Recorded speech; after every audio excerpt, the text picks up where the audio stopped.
Patuloy ang pinaigting na kampanya ng Philippine National Police laban sa illegal na droga matapos maaresto ang isang high-value individual sa isinagawang bypass operation sa Barangay 31, Bacolod City noong Mayo 19.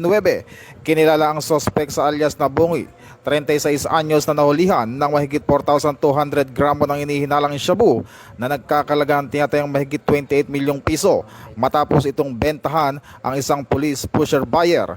Ayon kay PNP Chief Police General Jose Melencio Nartates Jr., magpapatuloy ang agresibong operasyon ng PNP laban sa iligal na droga at kriminalidad upang mapanatili ang kaligtasan ng publiko.